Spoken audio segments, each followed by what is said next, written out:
One of the most misunderstood aspects of mental health is the idea that stability means feeling the same way all the time, always happy, always calm, always focused. But in reality, the human brain is not designed to operate in a single emotional or cognitive state indefinitely. In fact, one of the clearest indicators of a well-regulated nervous system is variability, the ability to move between different internal states fluidly, depending on context. Our mental and emotional states are shaped by a complex interaction between brain circuits, neurotransmitters, hormones, and external inputs like light, temperature, nutrition, and social feedback. This dynamic system is constantly adjusting. When everything is working optimally, we should experience a wide range of feelings and thoughts throughout the day, moments of alertness and moments of fatigue, focus and distraction, joy and frustration. That spectrum is not only natural, it's necessary for adaptation, resilience, and performance. When we become mentally or emotionally stuck, for instance, constantly feeling anxious or persistently low in energy or motivation, that's often a sign that one or more regulatory systems in the brain-body axis is out of sync. From a neuroscience perspective, this could involve disrupted activity in the limbic system, particularly the amygdala and hippocampus, impaired dopamine signaling in the reward system, or irregularities in the prefrontal cortex's role in top-down control. But it's not just a chemical imbalance. It's also a behavioral feedback loop, one that can be influenced, interrupted, and repatterned. Let's take an example. If someone experiences prolonged stress, their brain may begin to favor heightened vigilance and threat detection. Over time, this becomes the default mode, their baseline. The problem isn't that they feel anxious occasionally, it's that they stop leaving that state. That's when variability disappears, and that's when mental health begins to deteriorate.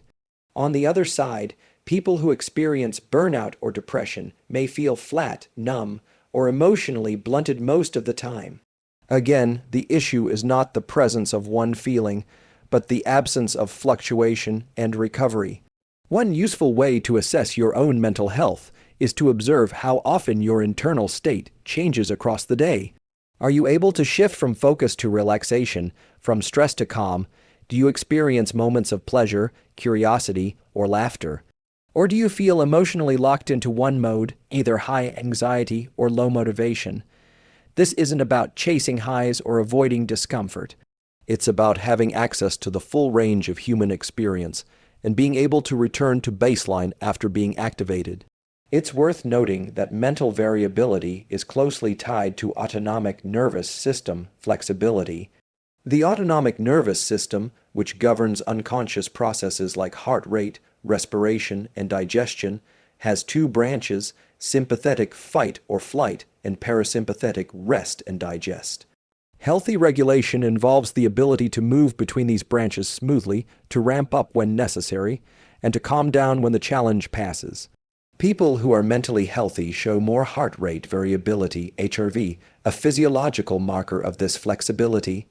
Importantly, this is not just theoretical. There are real, tangible ways to support and restore variability. Morning sunlight exposure helps regulate circadian rhythms and supports the production of dopamine and cortisol at appropriate times. Physical exercise activates the sympathetic system in a healthy way and teaches the body to recover afterward. Mindful breathing and deliberate cold exposure have been shown to increase autonomic range and resilience. Social interaction, particularly face-to-face, helps synchronize brain activity and reinforces adaptive state changes. Even something as simple as taking a walk outdoors or listening to emotionally engaging music can help the brain shift states in a positive direction. The key idea is this: if you want to understand your mental health, don't just ask yourself, do I feel good? Ask, do I feel different things throughout the day? That difference, that flexibility, is a hallmark of a healthy, responsive brain. When variability is absent, when you feel stuck, it's a signal, not a sentence. And that signal can guide your next steps toward recovery and resilience. Sleep is one of the most reliable indicators of your mental health. In fact, how you sleep doesn't just reflect your psychological state, it can shape and even predict it. It is deeply intertwined with mood regulation, cognitive clarity, emotional resilience, and even how you perceive stress. What's critical to understand is that sleep is not just a passive event. It is an active, highly coordinated biological process governed by several brain and body systems working in synchrony. And when that synchrony breaks down, it often shows up first in how you sleep. The human sleep cycle is regulated primarily by two key systems, the circadian rhythm and the sleep homeostat. The circadian rhythm is your internal 24-hour clock. It's controlled by a small cluster of neurons in the hypothalamus called the suprachiasmatic nucleus SCN, which receives direct input from light via your eyes. This system governs not just when you sleep, but also when you feel alert, hungry, emotionally stable, and physically strong. In a healthy system, your body temperature, cortisol levels, and melatonin in production are synchronized with light, dark cues from your environment. In other words, you wake up and feel alert in the morning, and you start to wind down as light fades in the evening. The second system, the sleep homeostat, works more like a pressure mechanism. The longer you've been awake, the stronger the pressure to sleep becomes, largely due to the buildup of adenosine in the brain. As you sleep, adenosine clears and pressure resets. Together, these systems help determine not just how long you sleep, but how deeply and restfully. When these systems are functioning optimally, sleep tends to be consistent. You fall asleep at roughly the same time, sleep deeply, and wake up feeling restored. However, when your mental health is struggling, one of the first places this shows up is in disruption to these patterns. For example, chronic anxiety often leads to delayed sleep onset. You lie down, and instead of transitioning into rest, your brain starts racing, thinking about tomorrow, replaying conversations, or anticipating potential threats. This is often due to heightened activity in the amygdala and prefrontal cortex, regions involved in fear and planning, which should quiet down at night, but remain active when the nervous system is dysregulated. On the other side of the spectrum, depression frequently manifests as either hypersomnia, sleeping too much, or insomnia, inability to stay asleep. This can be linked to altered serotonin and dopamine function, which affect both mood and the architecture of sleep. People with depression often enter REM sleep too early, and their deep, slow-wave sleep is reduced. They may wake up early in the morning and feel unable to return to sleep, even if they're still physically tired. These disruptions can, in turn, worsen the mood imbalance, creating a feedback loop. There's also an important connection between sleep and stress hormones like cortisol. Normally, cortisol should spike in the morning and taper off at night, but when mental health is disrupted, cortisol rhythm becomes flattened or reversed. You might feel exhausted in the morning and wired late at night, a clear sign your circadian rhythm is misaligned. Over time, this misalignment doesn't just affect sleep. It can impair metabolism, immune function, memory, and emotional regulation. One of the most effective interventions for restoring both sleep and mental health is to anchor your circadian rhythm using light. Getting 5-10 minutes of natural sunlight in your eyes within 30-60 minutes of waking is one of the most powerful ways to stabilize your sleep-wake cycle. This simple behavior triggers a cascade of biological responses, a rise in cortisol, suppression of melatonin, increased alertness that set your brain's internal clock and prepare you for a productive day and restful night. Equally important is avoiding bright artificial light, particularly overhead lights and screens in the 1-2 hours before bedtime. Light, especially in the blue spectrum, inhibits melatonin in production and tells the brain it's still daytime. Dimming the lights in the evening using warm, colored bulbs and reducing screen exposure help send a powerful signal that it's time to wind down. In addition to light, regular sleep, wake timing, temperature control, cooler environments promote deeper sleep, and limiting caffeine after the early afternoon all support high-quality sleep and, by extension, mental resilience. When someone reports persistent difficulty falling or staying asleep, waking up exhausted, or feeling mentally foggy during the day, it's often not just a sleep issue, it's a nervous system regulation issue. Mental health and sleep are bidirectional. Poor sleep can worsen anxiety, depression, and cognitive function, while mental health issues, in turn, disrupt sleep. Understanding how you sleep, not just how long, but how well, offers a real-time diagnostic window into your mental state. And perhaps more importantly, restoring healthy sleep is one of the most accessible, effective tools for improving how you think, feel, and function across every domain of life. Humans are biologically wired for social connection. It's not just a cultural value or a preference, it's a neural requirement. Our brains evolved to thrive in groups, and the quality of our social interactions directly reflects and affects our mental health. At the most fundamental level, the human nervous system is built to detect and respond to cues from others, facial expressions, vocal tone, eye contact, body language. These cues influence our internal state in ways we often don't consciously realize. When we feel seen, heard, and understood, the brain and body shift into a more regulated mode. Heart rate slows, breathing becomes more rhythmic, and stress hormone levels decrease. Conversely, when we feel isolated, misunderstood, or socially rejected, the opposite occurs. Our physiology shifts toward vigilance and protection. This process is mediated by a network in the brain called the social engagement system, which is heavily regulated by the vagus nerve, a major component of the parasympathetic nervous system.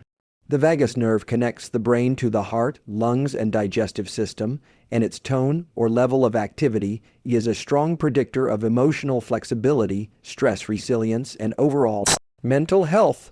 One of the fastest ways to increase vagal tone is through safe, meaningful social interaction. People often think of social connection as a nice-to-have aspect of life, but from a neuroscience perspective, it's a core regulatory function. When we engage positively with others, especially in real time in person, or even over video with eye contact and tone of voice, the brain releases neurochemicals like oxytocin, serotonin, and dopamine. These chemicals are essential for feeling trust, pleasure, and emotional balance.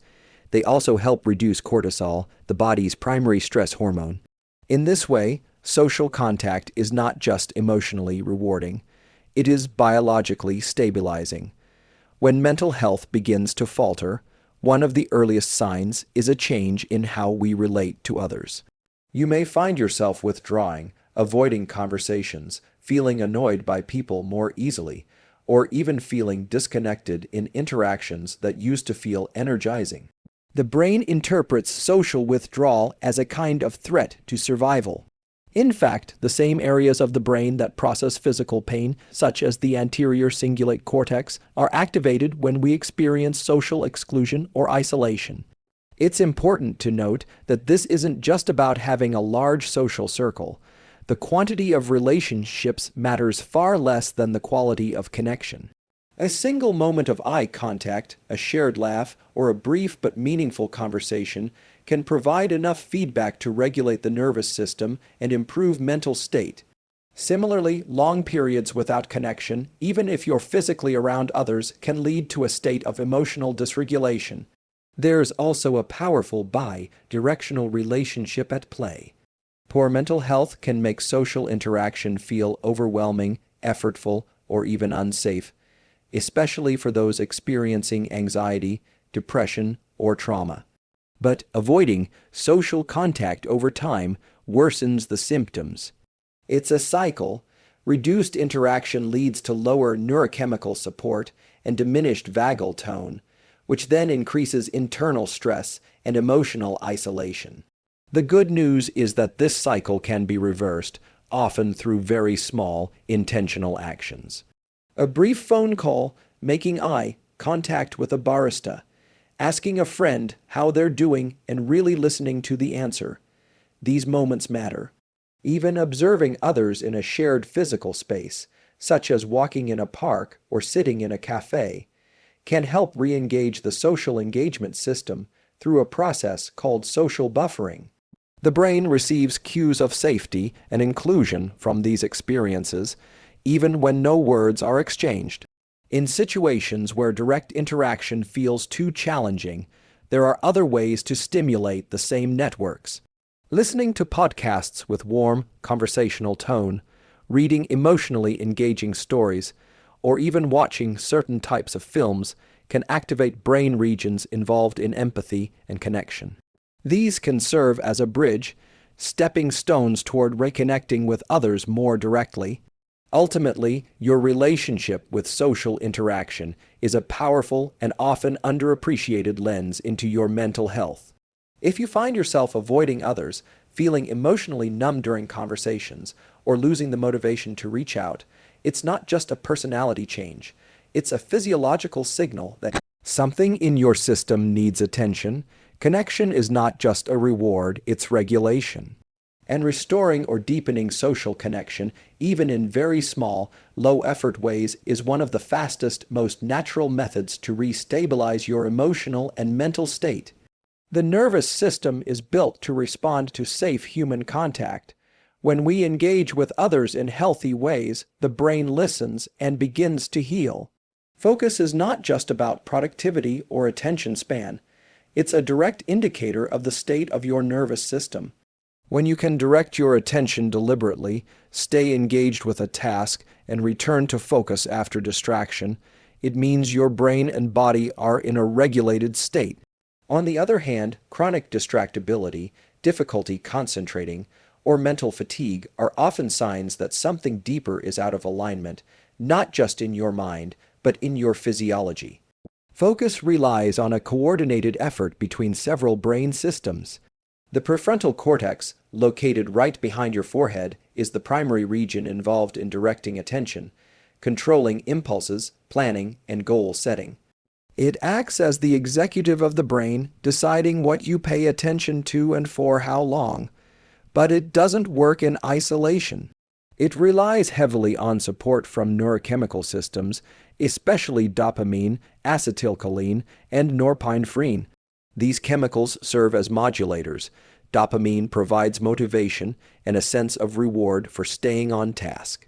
Acetylcholine enhances signal-to-noise ratio in the brain, helping you lock in on relevant information. Norepinephrine increases alertness and readiness. When all of these are functioning well, your attention becomes both narrow and stable, a state of deep engagement where distractions fade and mental clarity sharpens. But here's the key. These neurochemicals are tightly coupled to your internal stress level, sleep quality, emotional state, and even social environment. If your nervous system is dysregulated, if you're chronically anxious, underslept, burned out, or emotionally overwhelmed, your focus will be one of the first things to suffer. That's because the brain always prioritizes safety and survival over performance. If the system perceives a threat, real or imagined, it will divert energy away from long-term goals and instead engage networks for vigilance, scanning, and short-term escape. This is why many people experience a kind of mental buzz or restlessness. They try to focus, but their attention jumps rapidly from one thing to the next, as if their mind is scanning for danger or seeking escape. That state is not a lack of willpower. It's the result of a brain stuck in a chronic, low-grade stress response. Similarly, others might feel foggy. They sit down to concentrate but can't summon the mental energy to begin. That's often a result of depleted dopamine and flattened arousal levels, which are common in depression, fatigue, or after long-term stress. Understanding this helps reframe focus not just as a skill to build, but as a signal, a reflection of how well regulated your brain and nervous system are. It's also highly trainable, and the way to train it starts with physiology, not willpower. One of the most powerful ways to enhance focus is through visual behavior. Our visual system is closely linked to our level of alertness. When you narrow your gaze, focusing your eyes on a specific point, your brain enters a more concentrated state. This is a behavior you can control. Simply narrowing your visual field when you want to focus sends a signal to the brain to increase norepinephrine freeing, and prepare for effort. Conversely, when you soften your gaze and take in panoramic vision, your brain shifts into a more relaxed state. This interplay can be used deliberately to shift between focus and relaxation, which improves both. In addition, controlling breathing patterns plays a significant role in attention. Shallow, rapid breathing, often a symptom of stress, disrupts focus and increases mental noise. Slow, deliberate nasal breathing helps engage the parasympathetic nervous system, lowering background anxiety and allowing the prefrontal cortex to function more effectively. Just 2 to 3 minutes of controlled breathing before a task can significantly improve sustained attention. Timing is also critical. The brain's natural chemistry supports deep focus for roughly 90-minute windows with diminishing returns after that. Trying to force sustained attention beyond this window can backfire, leading to mental fatigue and frustration. Instead, working in intentional cycles, 90 minutes of deep work followed by 10-15 minutes of rest or movement, supports the natural rhythms of the brain and optimizes focus across the day. It's also important to reduce multitasking. Every time you switch tasks, the brain incurs a cognitive cost. Even small distractions, a quick glance at a message or notification, disrupt the continuity of dopamine release and make it harder to re-enter a focused state. Focus thrives on single tasking, where the brain can engage deeply without unnecessary interruption. Ultimately, your capacity to focus is not just about discipline or motivation. It's a direct readout of how well your nervous system is functioning. When attention is fragmented, when the mind wanders constantly or feels heavy and unmotivated, the solution isn't just to push harder, it's to intervene at the physiological level. By addressing sleep, stress, breathing, movement, and light exposure, you create the internal conditions for attention to emerge naturally. Focus, in this sense, becomes both a tool for productivity and a signal for mental health. When it's present, it tells you that your system is aligned. When it's absent, it's a call to look deeper, not just at what you're doing, but at how your brain and body are being managed. There is no such thing as a purely mental experience. Every thought, emotion, and internal state you have is linked to and influenced by your physical body. The feedback loop between the body and brain is not occasional or optional, it's happening constantly. This two-way communication system plays a critical role in how you assess, maintain, or recover your mental health. To understand this feedback loop, we need to look at the interoceptive system, the brain's ability to sense what's going on inside the body. Interoception is your internal awareness of signals like heart rate, breathing, hunger, temperature, and muscle tension. These signals are picked up by specialized receptors throughout the body and sent to areas of the brain such as the insula, anterior cingulate cortex, and brainstem nuclei. These regions interpret the data and translate it into subjective feelings: calm or agitation, clarity or fog, stability or unease. Mental health isn't something that begins in the brain and stays there. For example, if your heart rate is elevated and your breathing is shallow, even without conscious anxiety, your brain will often interpret that pattern as a sign of stress or threat. This is why anxiety can arise seemingly out of nowhere. Your body's physiology changes and your brain follows. Likewise, when your breathing slows, your muscles relax, and your body temperature drops slightly, the brain receives those inputs and often shifts into a state of calm, focus, or emotional safety. These bottom-up signals don't just influence mental state, they define it. In fact, much of what we call mood or emotion is actually perception of the body's internal state. This is why one of the fastest ways to change how you feel mentally is to shift what's happening physically. Movement is one of the most direct tools for this. Walking, particularly in nature or a low-stimulation environment, can reduce cortisol levels, increase dopamine and serotonin, and recalibrate the balance between sympathetic and parasympathetic systems. Even short bouts of physical activity, a few minutes of jumping rope, brisk walking, or body weight exercise, can significantly shift neurochemical states. Breathing is another powerful lever. The diaphragm has a direct connection to the vagus nerve, which influences heart rate variability and parasympathetic tone. A single physiological sigh, a double inhale through the nose followed by a long exhale through the mouth, has been shown to reduce physiological arousal and return the nervous system to a baseline state. When practiced consistently, this type of breathing can actually recondition your baseline stress response. Posture is also a form of feedback. When you slouch or collapse your shoulders, it signals the brain that the body is retreating or shutting down, which can correlate with feelings of fatigue, sadness, or defeat. In contrast, an upright posture with open chest and aligned spine sends signals associated with alertness, confidence, and readiness. It's not about looking a certain way, it's about the neural signals being sent from the body to the brain. Even gut function plays a role in this loop. The gut-brain axis involves millions of neurons and a constant stream of biochemical signaling. Inflammation or imbalance in the gut microbiome can impact mental clarity, mood stability, and emotional regulation through pathways involving the vagus nerve, immune signaling, and neurochemical production, including serotonin and GABA. This is why nutrition, hydration, and digestive health are not just physical issues, but deeply tied to mental function. What's important here is the shift in perspective. If you're struggling mentally, don't assume the only solution is in your thoughts. Often, the body is already generating signals that the brain is simply interpreting. This doesn't mean your mental experience isn't real. It means it's part of a larger system. And that system is actionable. This is also why practices like cold exposure, heat therapy like sauna, yoga, and deliberate movement protocols work. They change the internal landscape of the body in ways that the brain cannot ignore.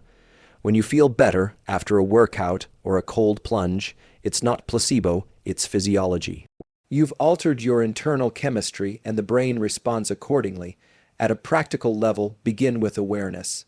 Tune into your body regularly throughout the day. Is your breathing shallow? Are your shoulders tight? Are you clenching your jaw? These are not just side effects of stress, they are part of the loop that maintains it. By breaking the loop with conscious behaviors, movement, breath, posture, you give the brain a different signal.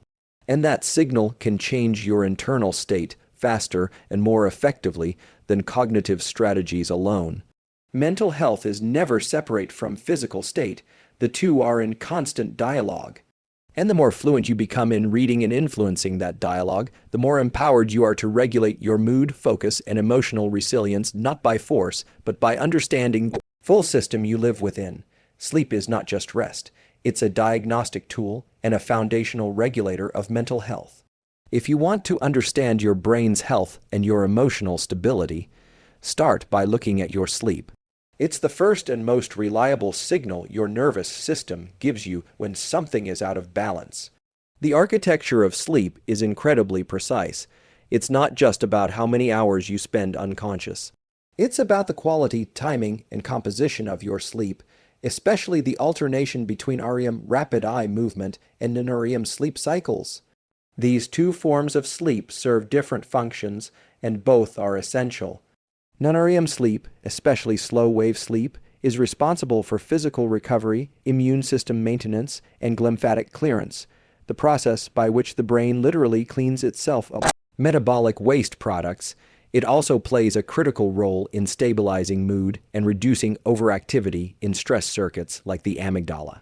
REM sleep, on the other hand, is where emotional processing, memory integration, and creativity occur. During REM, the brain engages in a kind of internal simulation, replaying emotional events, processing unresolved tension, and preparing for future scenarios. Disruption in REM sleep has been strongly linked to mood disorders like depression and PTSD.